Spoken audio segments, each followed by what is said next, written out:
Ma'am, आप मेरी बात समझ क्यों नहीं रही हैं? मांग टीके के बिना आपका ब्राइडल लुक कैसे कंप्लीट होगा? एक तो मैं वैसे ही इतना भारी भरकम लहंगा पहनकर गर्मी से परेशान हो रही हूँ, और ऊपर से ये इतनी हैवी ज्वेलरी। क्या हुआ रागनी बेटा, बारात आने को है और तुम अभी तक तैयार नहीं हुई? माँ, आप जानती तो है ही कि मुझे गर्मी से कितनी ज्यादा प्रॉब्लम है। मुझे गर्मी का मौसम बिल्कुल पसंद नहीं है।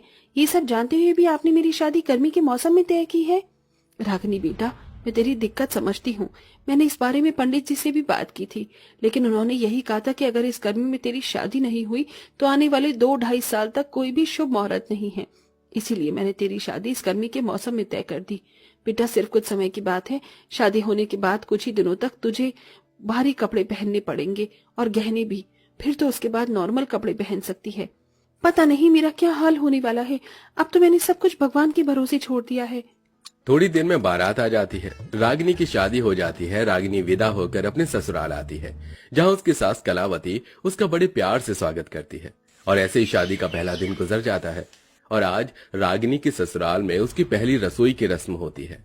हे भगवान, ये मैं कहाँ फंस गई?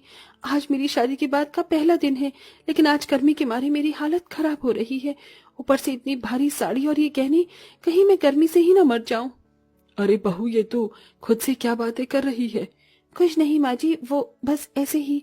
अच्छा, ये सब छोड़, आज तेरी पहली रसोई की रस्म है, तो तू जल्दी से अपनी पहली रसोई का खाना बनाने की तैयारी में लग जा। ठीक है माँ जी।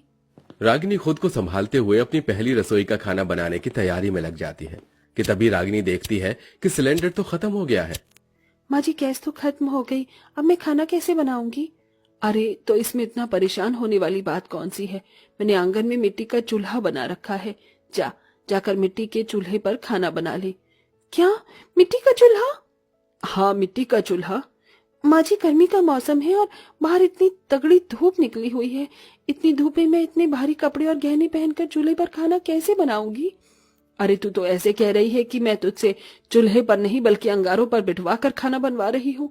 अरे, हमारे समय में हम लोग कड़ी धूप में 4 फुट का घूंघट करके 20-20 लोगों का खाना बनाते थे, और तुम आजकल की लड़कियां हो कि 2 लोगों का खाना नहीं बना सकती। लेकिन माँ जी। लेकिन कुछ नहीं, जाकर जल्दी से खाना बना। मुझे और सूरज को बहुत भूख लगी है। बेचारी रागिनी धूप में पसीने से लथपथ होकर चूल्हे पर खाना बनाने लगती है। हे भगवान, मैंने क्यों गर्मी में शादी करने के लिए हाँ बोला? 2-3 साल और इंतजार कर लेती तो क्या चला जाता मेरा। बेचारी रागिनी गर्मी से परेशान होकर रोते हुए जैसे तैसे करके खाना बनाती है और अपने पति और सास को परोसती है। रागिनी के हाथ का खाना सभी को काफी पसंद आता है, जिसके चलते सभी खाने की बहुत ज्यादा तारीफ करते हैं। जिसे सुन रागिनी खुश तो होती है, लेकिन उसे कहाँ पता था कि उसकी ये खुशी सिर्फ 2 पल की होगी। बहू, मैंने बाथरूम में गंदे कपड़ों की गठरी बांध रखी है। जाकर उन्हें छत पर ले जाकर धो दे और अच्छे से सुखा भी दे। माँ जी, क्या घर में वॉशिंग मशीन नहीं है? मैंने पहले ही इतनी गर्मी में चूल्हे पर ढेर सारा खाना बनाया है, और अब फिर से छत पर जाकर धूप में मुझे कपड़े धोने होंगे। बहू, ये शर्मा परिवार है, ना कि अंबानी परिवार, समझी? तुझे पता है वॉशिंग मशीन का बिल कितना आता है?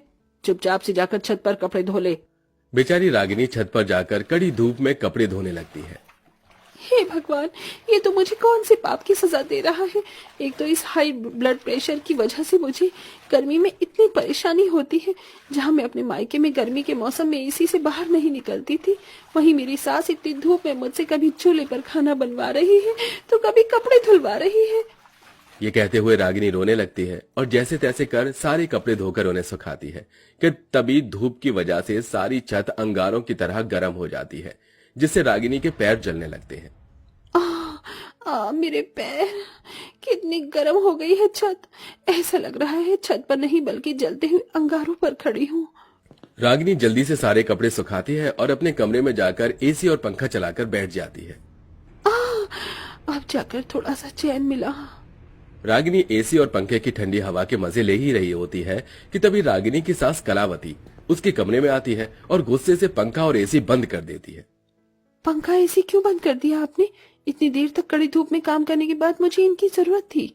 बड़ी आई जरूरत वाली। जब इनका बिल आएगा उसे भरेगा कौन, तेरा बाप या तेरी माँ? हमारे घर में एसी सिर्फ 5 से 10 मिनट तक ही चलता है, और पंखा भी हम लोग सिर्फ रात में ही चलाते हैं, समझी? रागिनी से हाई ब्लड प्रेशर की वजह से बिल्कुल भी गर्मी बर्दाश्त नहीं होती थी, लेकिन अपनी सास की वजह से बेचारी रागिनी को सुबह से शाम तक गर्मी में ही अपना पूरा दिन गुजारना पड़ता है, वो भी भारी भरकम साड़ी और गहनों के साथ। अब तो शादी को 1 महीना हो चुका है। अब मुझे ये भारी साड़ी और गहरे पहनने की कोई जरूरत नहीं है। अब तो मैं हल्के सूट ही पहना करूंगी। रागिनी सूट पहनकर बाहर आती है कि तभी, हे भगवान, ये क्या बहू, तेरे पास इतनी भारी साड़ी और गहने हैं और फिर भी तू ये हल्के सूट पहनकर घूम रही है। माँ जी, अब तो शादी को 1 महीना हो चुका है और सारी रस्में भी खत्म हो चुकी हैं, तो अब भला मुझे ये साड़ी और गहने पहनने की क्या जरूरत है? और वैसे भी इतनी गर्मी में ये सब कुछ कौन ही पहनता है? सबका मुझे नहीं पता, लेकिन हमारे घर की बहुएं तो अपनी जिंदगी की आखिरी सांस तक भी ये सब पहनती हैं, समझी? चल जल्दी से वो बनारसी साड़ी जो तू अपने मायके से लेकर आई थी पहन, और पहनकर तैयार हो जा और जाकर गहने पहनना मत भूलना। हमें जागरण में जाना है, और हाँ, वहाँ हमारी जान पहचान के बहुत से लोग होंगे, तो मुझे वहां पर तू घूंघट करके ही दिखनी चाहिए, समझी? अपनी सास की बात सुन गर्मी से परेशान रागिनी दोबारा भारी साड़ी और गहने पहनकर तैयार हो जाती है और अपनी सास के साथ 6 फुट का घूंघट कर जागरण में जा पहुंचती है। जागरण में चल रहे गीत और गर्मी की वजह से रागिनी की तबीयत खराब होने लगती है और उसके सिर में दर्द शुरू हो जाता है। माँ जी, घर कब चलेंगे? गर्मी की वजह से मेरे सर में बहुत दर्द हो रहा है, ऊपर से इस घूंघट में भी मुझे घुटन हो रही है। चुप करके बैठ जा। अब क्या मैं तुझे भी जागरण से उठा कर ले चलूं? न जाने कैसी लड़की है, इसे थोड़ी बहुत गर्मी भी बर्दाश्त नहीं होती। कलावती अपनी बहू और उसकी परेशानियों को समझने की जगह हमेशा अपनी बहू को चुप करवा दिया करती थी, जिसके चलते अब धीरे धीरे रागिनी की हालत काफी ज्यादा खराब होने लगी थी। हे भगवान, तेरा लाख लाख शुक्र है कि आखिरकार रात हो गई। अब तो मैं आराम से एसी चलाकर सो सकती हूँ। रागिनी एसी चलाकर सो जाती है कि तभी उसके कमरे में कलावती आती है और एसी बंद कर देती है, जिसे देख, माँ जी, अब क्या हुआ? दिन में तो आप मुझे एसी चलाने नहीं देती, कम से कम रात में तो चलाने दीजिए। पूरा दिन कड़ी धूप में काम कर करके मेरी हालत खराब हो चुकी है, लेकिन आप है कि आपको मुझ पर जरा भी तरस नहीं आता है क्या? तेरी इतनी हिम्मत कि तू मुझसे जुबान लड़ाएगी? कितनी बार कहा है तुझे कि मुझसे बिना पूछे तू एसी पंखा नहीं चलाएगी, लेकिन तू है कि अपनी आदतों से बाज नहीं आती। अब तू देख मैं तेरा क्या करती हूँ। कलावती कुछ पैसे बचाने के चक्कर में रागिनी के कमरे का फ्यूज उड़ा देती है, जिसके चलते अब रागिनी से और गर्मी बर्दाश्त नहीं होती। और एक दिन जब रागिनी किचन में खाना बना रही होती है कि तभी उसे गर्मी की वजह से चक्कर आ जाते हैं और वो बेहोश हो जाती है। सूरज जैसे ही रागिनी को बेहोश पाता है तो वो अपनी माँ के साथ जल्दी से उसे अस्पताल लेकर जाता है, जहां डॉक्टर उसका चेकअप करते हैं। डॉक्टर साहब, क्या हुआ मेरी रागिनी को? वो ऐसे अचानक बेहोश कैसे हो गई? देखिए, गर्मी की वजह से इन्हें चक्कर आए हैं और ये बेहोश हो गई हैं। इन्हें हाई ब्लड प्रेशर की प्रॉब्लम है और ऐसे पेशेंट से आप भला गर्मी में काम कैसे करवा सकते हैं? देखिए, इनके गले और हाथ पर गर्मी की वजह से कितने सारे रैशेज और दाने निकल आए हैं। अगर आप लोगों ने अब भी सावधानी नहीं बरती तो कल को इनकी हालत और भी ज्यादा खराब हो सकती है। रागिनी, डॉक्टर क्या कह रहे हैं? तुम्हें हाई ब्लड प्रेशर की प्रॉब्लम है और फिर भी तुम गर्मी में इतना काम करती रही और तुमने मुझे एक बार भी नहीं बताया। मैं तो बहू हूं ना, और बहू के तो फर्ज होते हैं सारे काम करना और अपनी ससुराल की जिम्मेदारियों को संभालना। हाई ब्लड प्रेशर की प्रॉब्लम की वजह से मुझे थोड़ी बहुत भी गर्मी बर्दाश्त नहीं होती है। मैं माँ जी से बार बार कहती रही कि मुझे गर्मी लग रही है, मुझे गर्मी से परेशानी हो रही है, लेकिन उन्होंने मेरी एक नहीं सुनी और वो मुझसे गर्मी में ही काम करवाती रही।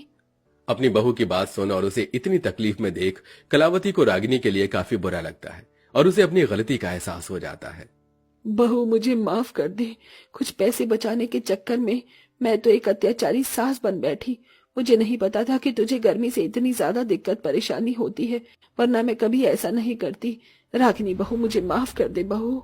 कलावती रागिनी के सामने हाथ जोड़कर उससे माफी मांगती है, जिसे देख रागिनी अपनी सास को माफ कर देती है और साथ ही साथ कलावती रागिनी की हालत को देखते हुए किचन में भी अब एक एसी लगा देती है, जिसके चलते अब रागिनी को किचन में काम करने में कोई परेशानी नहीं होती।